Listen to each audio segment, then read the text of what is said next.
Hello, I'm Ed Needham, editor of the fabulous literary magazine Strong Words, and this is my podcast, The 5 Rules of Writing. In each episode, I speak to a most excellent writer in a particular genre about how they do it. And if you'd like to know more about Strong Words, and specifically how to subscribe, go to www.strong-words.co.uk and you'll be whisked straight to the website.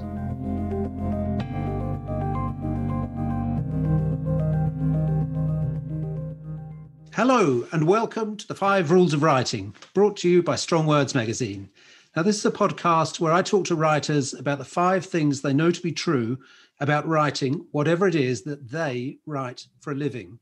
So whether that's solemn historical fiction or jokes for a talk show, there are some aspects of their work that are absolutely non-negotiable. And today I'd like to welcome a writer of several masterfully discomforting suspense novels, a peerless generator of tension, the fabulous Sabine Durrant. Hello, Sabine. Hi, Ed. Nice to be here. Thank you for joining me. Now, how are things in your field of creepy yet exquisite suspense? Well, the big thing is I'm not getting the chance to overhear people's conversations. That's what I'm really missing. The kind of just picking up on daily stuff that's a bit unsettling that you see in your normal walk of life. But otherwise, I'm just writing as normal. So I suppose plus ça change if you work at home and you're a writer. So quite. Well, this was something I was concerned about, really, because, and how the sort of current regime of home arrest has affected you. If you're finding it hard to research what normal life is like. Unfortunately, I started the novel that I'm writing now thinking that I was going to be in France last summer. So I thought, well, wouldn't it be nice? So I started plotting it about this time last year, and I'd planned to be in France for 3 weeks. So I thought, well, I'll have my most recent book, which is Finders Keepers, is set in a house. It's a woman who basically is almost under house arrest of her own sort of volition. And so I thought, I'll write something very different. It'll be about something set in the south of France. It'll be more of a kind of adventure story. And then, of course, lockdown happened. And so I've written this book endlessly Googling south of France. The things I can't remember. I've been to the south of France, but I can't remember things. I can't remember what the birds sound like. That's what I'm missing. But anyway, I'm making it up. Yesterday, I was looking at YouTube videos of markets in Aix-en-Provence. And of course, really annoyingly, people who make videos about markets in Aix-en-Provence overlay them with soundtracks of music. I want to hear what the sounds are like. And yes, I'm listening to kind of, accordions and anyway. But yeah, so it is challenging. But the writing is itself, I suppose. The writing is at least there are fewer distractions. I mean, that's really interesting, that the sort of the things that you take most for granted and the almost sort of mundane background that you don't even, bother paying attention to is suddenly unavailable to you. And those little authentic touches now, where do you get them from? Exactly. It's really hard. It is really hard. And I think the problem is that I don't know if maybe this is, but the cliche is what first comes to mind. You think, what are people talking about on the bus? And the first thing you think about is cliche. But actually, really, in real life, people surprise you all the time, and things are interesting. And the things you see, just the flotsam and jetsam that's under a bush in a country lane isn't always a packet of crisps or a can. I mean, obviously there are a lot of crisp packets and cans, but it's something. There's something really quirky that you'll see, a shoe or a one sock. And that's the thing that's you notice if you're going out and doing research. And if you're sitting at home just trying to think about what's under a bush in a country lane, it doesn't come to mind. Quite. I once had to take a load of ivy down from outside my house, and it was extraordinary, the things that were hidden inside this great sort of wig of ivy that exactly, some fireworks from 1976. Now, a sort of common aspect of your books, Sabine, is like people who are just a little bit off. You can't quite tell which side of the border they're on. Are they normal but odd, or is there something seriously wrong with them? But they don't do enough to kind of frighten everybody off straight away. With your expert eye in lockdown, are you seeing signs of people cracking a little bit more? Oh, God, such a good question. I mean, certainly those people who are absolutely furious if you walk too close to them on the path and you feel they're going to kill you. To their face. Yeah. And yesterday I was walking down a path 2 meters apart from a friend, which means, of course, because it's very muddy on Wandsworth Common where I live, you really are taking up the path. And a man came on his bicycle. honestly, the language, I mean, it was extraordinary. I thought the poor guy was just about to have a heart attack. So I suppose the kind of that sense that we're all on a knife edge, well, not we're all, but often people are on a knife edge in urban life between losing it and not losing it. You know, when you hear noise in the street and it drives you insane and you just think, if only I had an air pistol, I'd shoot them, which is a terrible thing. But of course, one doesn't actually have an air pistol. And if one did, one wouldn't shoot them. But I think maybe it is getting a little bit, people are tenser. Or maybe they're not. I don't know, Ed. Sometimes I think, maybe we're all a bit more relaxed, sort of up and down, isn't it? Well, there's certainly, I certainly feel certain cyclists are due a bit of a reckoning after all of this, along with certain jogging styles, just are going to be featuring in sort of crime novels in the future. Yes, that's right. From Strong Words magazine, these are the 5 rules of writing. Okay, let's get to your 5 rules of writing then, Sabine. Now, the first one, you said killer opening. Tell me about that. Yeah, so I'd love to think that it was I used to be a journalist. I worked on The Independent and The Guardian for many years. And in newspaper articles, it was the first sentence. You were just obsessed with getting the perfect first sentence. And I think some writers do have, novelists, actually a lot of novelists have fantastic first sentences. It's not something that really... it's the setting, it's this scenario, the setup is what I spend a lot of time thinking about. So for an early novel, Remember Me This Way, I just had this idea. It's actually the first thing sometimes that comes to me, of a woman walking along a busy road to lay flowers at the scene of her husband's fatal accident, and then getting there and realising that there were flowers newly laid from somebody she didn't know. And it was just, that set me off, and I sort of then thought, well, I think about the plot built from that moment. And the same, I would say, with Take Me In, which was the one before last, which was a couple on holiday in Greece with their young baby, and the moment of distraction, that terrible exhaustion on holiday, when you first holiday with a new child, and a stranger, slightly unsavoury stranger, rescues their child from drowning. And so the relationship that then sets in play. So I suppose I always try and think of some way of setting a novel up that intrigues and draws the reader in. I mean, there's so many books to read. So part of the battle always is thinking, this reader, why is this reader going to want to read my book, and why will they carry on reading my book? And how sort of extensive when does the opening finish? Is it the first paragraph, the first page, the first chapter? It's the first chapter, and usually it's far too long, and I then have to go back and make it shorter. But yeah. And are there processes you go through to sort of locate that killer opening, or are they just sort of bombarding you constantly in day and night? No, I have about 6 in my head, and at one time, and so even when I'm writing the novel that I'm writing now, I've got future ideas, and they're sort of jostling, and I'm the ones that really, it's like something coming to the surface of water by the end of which one I actually go with, I suppose. Okay, and it normally takes a little while to realise that somebody is a bit off, both in real life and in fiction. And I don't think we sort of generally start from a default point of assuming that everybody might be sort of mentally damaged or not have our best interests at heart. I think we're all mentally damaged, Ed. I suppose that's what I think. Not dangerously mentally damaged anyway. No. We're not a sort of threat to others, or that others are, we don't instantly believe that others are a threat to us. So how do you sort of turn the volume up on these people to sort of unnerve yet not frighten people away? So what do I think about that? Gosh, that's such I think I just want a few. So what we were just saying about killer openings, sometimes it's a scenario, and then other times with But Not Lie With Me and the one I'm writing now, it's much more about realising very early on that the key is off, that the note is off. There's something just slightly off about the way this person is reacting to the world. With Lie With Me, it was the man was sort of it's first person narrator, and he is, noticing, he's objectifying women. He's maybe popping things into his pocket when he's a thief, basically.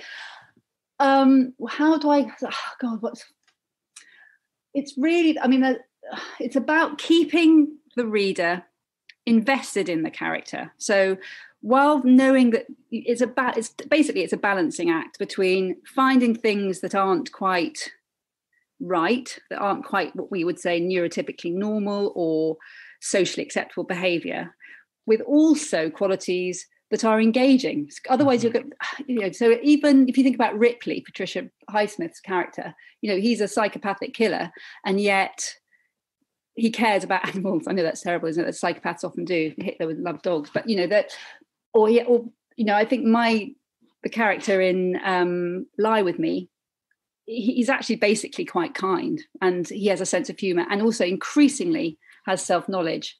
And I suppose yes, the character's realization of their own damage is part. I mean, I suppose what we're talking about here is books that are psychological and also books that are thriller. And in the psychological thriller, you've got both. So it's about having a character who's psychologically interesting and deep, and also having a plot that works against that. So things are happening either to them or because of things that they're doing, which unsettle the reader even more. Sorry, that's a rather rambling answer. But, well, I think if it were easy, then everybody would be doing it. So clearly, yeah. Yes, exactly. It's a sort of writing exercise of great subtlety, isn't it, to make people, create a character who is A, likable, and B, unlikable. Yeah, exactly. And I suppose there's sympathy. You have to have. Sometimes it's so with the Finders Keepers, my latest. It's about a woman who lives on her own and is a hoarder, and she is very observant of her neighbours and constantly watching what they're up to, and in a way that one finds a little bit distasteful. The thought of somebody watching other people isn't very agreeable. But then you realise that she is incredibly lonely. So, at the same time, you don't want to have too much pity with. Because then you're going to lose interest. That's the awful thing, is that, so it's, again, yes, it's about the conflict constantly between interesting things happening and a sort of psychological exploration of something more deep. Brilliant. I envision you turning a very sensitive dial to a little bit more. Yes.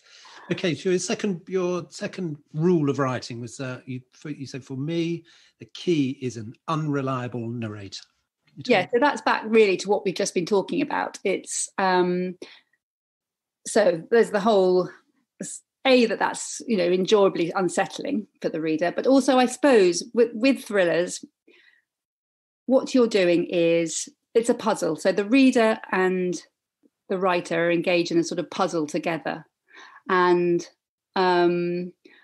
if the more unreliable the narrator is, the more unsettling it is for the reader. So they're not only trying to work out what's going on, what has happened or what is about to happen, but also how much of what I'm being told is the truth and to be, to have faith in. And I think that is I think that's just intellectually interesting as a reader, to be sort of engaged on all sorts of levels in terms of, there's nothing more thrilling than having the rug pulled from under you. That moment in Gone Girl is a fantastic moment, but I also think the reader likes, you can't lie to the reader.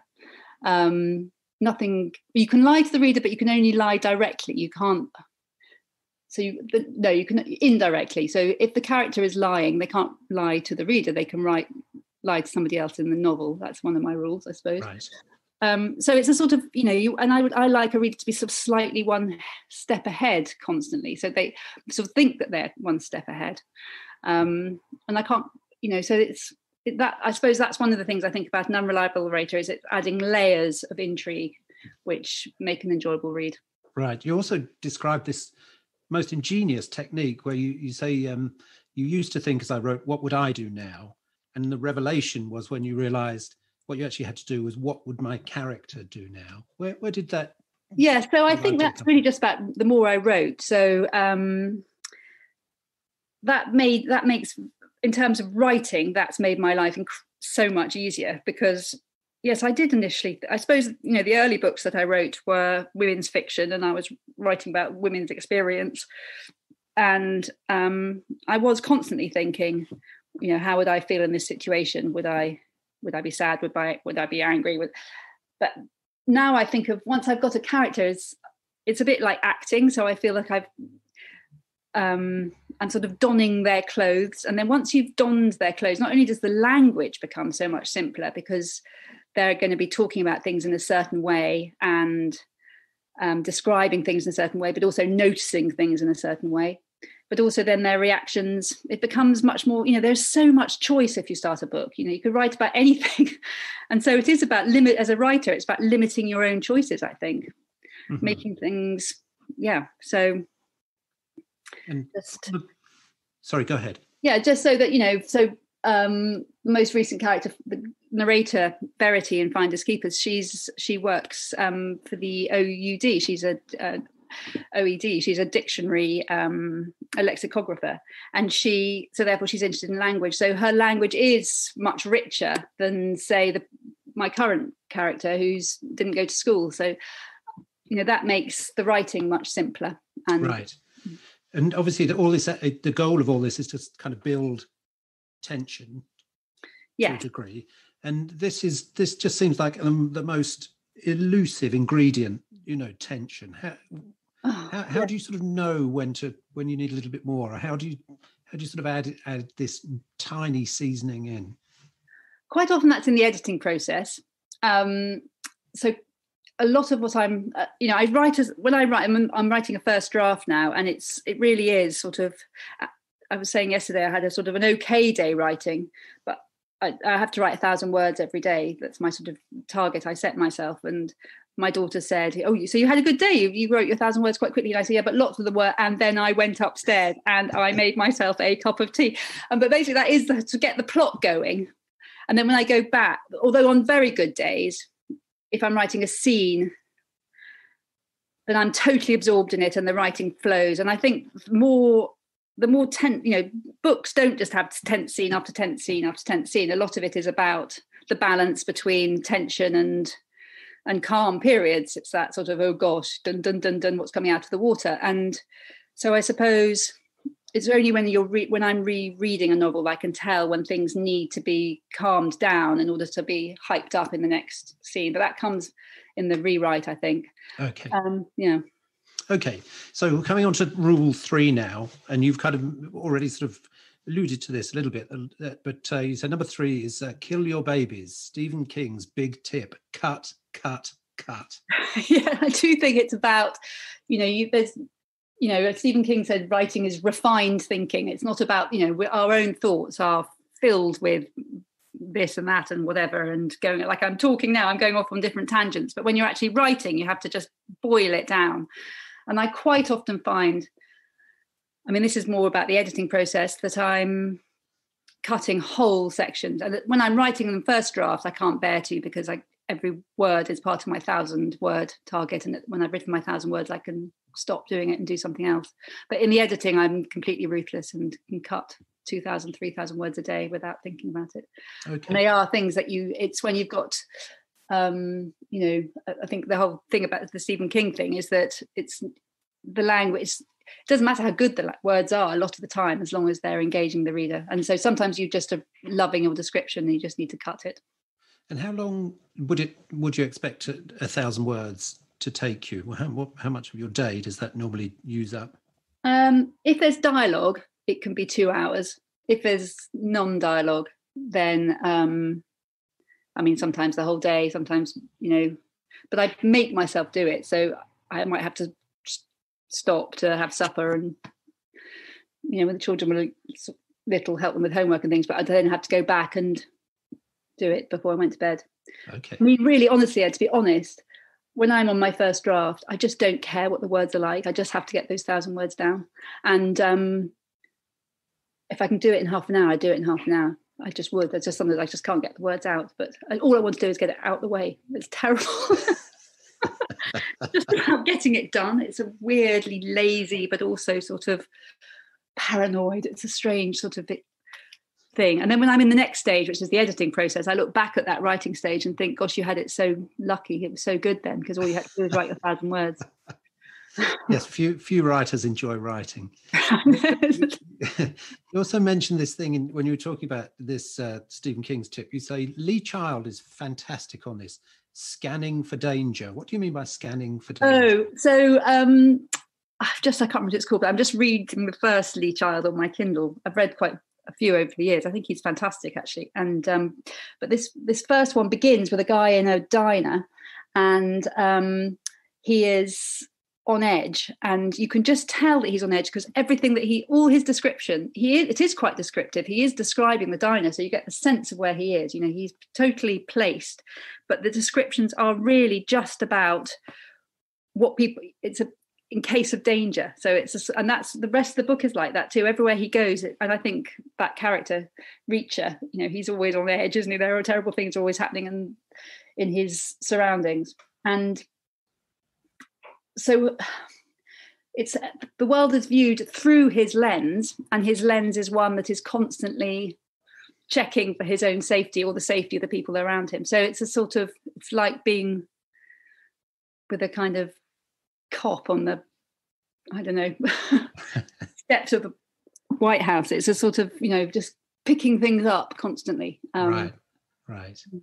Okay. And just and your fourth rule of writing was about, again, coming back to your sort of journalistic approach to things. You say, write as if you are reporting something that has already happened. Where did this come from? Yeah, so I heard Robert Harris once say that, and it really stuck with me, and it was incredibly helpful when I was stuck once. And often, if one is stuck, I think it's because you don't really know what you're supposed to be writing. I think in fact, my son's doing a dissertation, and he said he was completely stuck, and I said, it's because you just don't know what the subject is. And I think that's true. I think it's I approaching it as a journal. So Robert Harris's line was about plotting and completely knowing what's going to happen, so that when you sit down and write, you're just going from A to B. And I try and do that, and that's the sort of the ideal. I'm just, again, laziness gets in the way, and the longing to get writing at an early stage, because plotting is sort of so hard, I think. And often you can't really work out. I'm not completely sure what's going to work until I get there. But the more I can pre-plot and work out what I'm going to write in that day, the easier the writing is. And again, it means you strip out on extraneous descriptions. I mean, it seems like a very disciplined approach to sort of framing your story.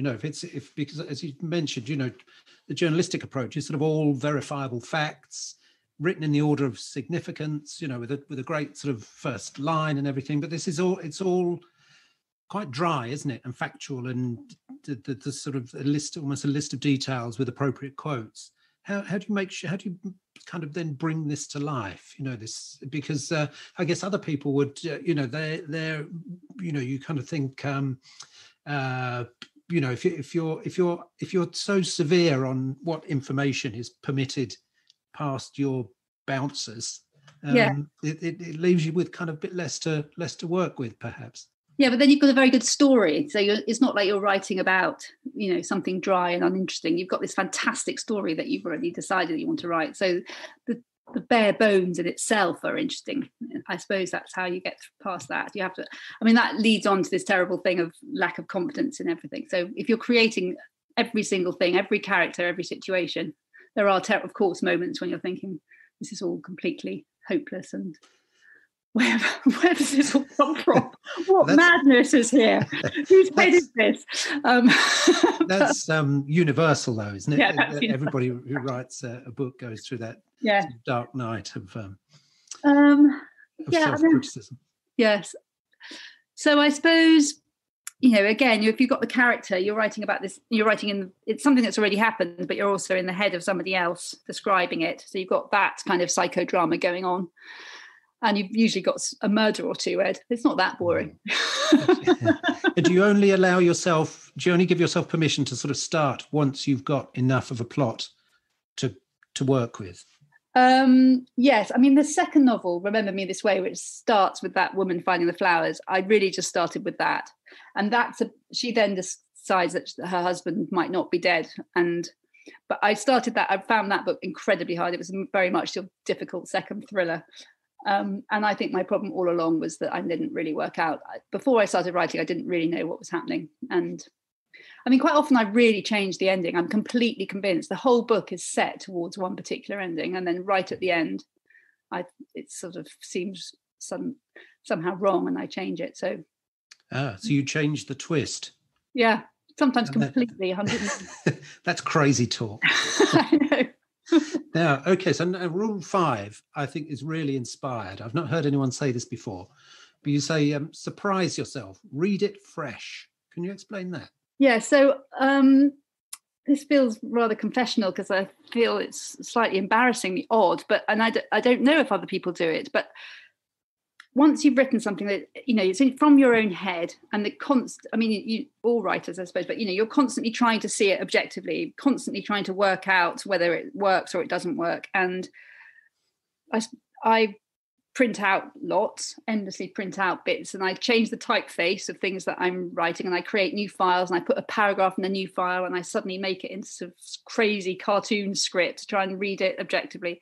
But then I discovered I got my new way of doing it, which has really does make it fresh, is that I email sections to myself. So I decide which bit I'm troubled by, and I'll email it, and I'll go away, make a cup of tea, and I'll come back. And it's strange because it's also, that sort of little leap of endorphin that you get when you get an email. And I do get that little leap, and I go, oh, I've got an email, even though I know it's from myself. And then I read it, and it's weird. You email yourself back again. Exactly. Sometimes This is inspired. Well done. Inspired. But I can immediately see where it's not going well. Right, because it's an email, I don't know, this is something on my Mac, but I forget that I'm reading an email, and I try and edit it, and then sometimes I delete it by mistake. It goes into some completely different part of the computer, and then it's lost, and I have to start all over again. But once, I have not only emailed, because we share email, we don't share email addresses, but I suppose it's paid for in the house. But I've emailed my husband by mistake, just a revelatory bit of, terrible bit of prose. But I've also emailed somebody I don't even know whose name begins with SA, and it just came up, but it was somebody that I'd once, I just sent her a piece of my novel completely out of the blue, and just got an email back saying, I don't know if this is meant for me, some sort of gory, bloody murder scene. Yeah, thinking of you. Some woman at the school gate. Terrible. But I mean, it's a real problem, isn't it? And I think most people just assume there is no solution to it. This because obviously you know what's coming, but the readers don't, and the characters don't, and so you no longer have impression to that. You no longer have access to that first impression, which is essential when people are reading something. I know, it's really, really hard. I mean, you do have it when your book's out and you pick it up and it's been out for a year or two, and you pick it up and you open it and you just think, why on earth did I write that? And you see some terrible word in the middle of a paragraph and think, I wish I'd taken that out. Or repetition, you use the same word over and over again on the page.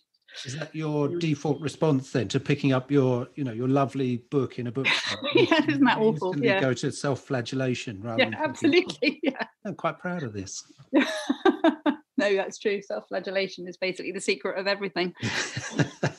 Okay, and I mean, your novels, they often include people who've done some rather despicable things, which you take great delight in bringing to the reader's attention. So I just do you think we're sort of better off not knowing just how flawed those in the midst of us can be, or are you all for exploring, real life cracks and breakages? I think that some of my characters do despicable things, but not necessarily for despicable reasons. And I think that most of us don't do those things. And I think that it's interesting to explore that absolute moment of knife edge shift between might and do, so, and I think it tells, it is interesting because I think it does, you can find out about yourself and about other people by seeing what happens in that moment of shift between maybe wanting or dreaming about doing something or thinking you never would, but actually doing it. So I think it's worthwhile. I think it is a sort of great, in the sort of great unknowability of people, you have to include ourselves in that, right? And not knowing how we would react in certain situations. So obviously the great dramas of things like wartime are a great example, but I think things like that happen every day, right? You don't know what you would do if... Exactly. We've not been pushed, have we? That's the thing. Quite. So it's always interesting to find out through the pleasurable experience of your novels, just what we're capable of. Thank you so much. Sabine, thank you for talking to me. Thank it's been you, a real Ed. pleasure. Oh, I've enjoyed it. Thanks, Ed. Okay. Take care. From Strong Words magazine, these are the 5 rules of writing.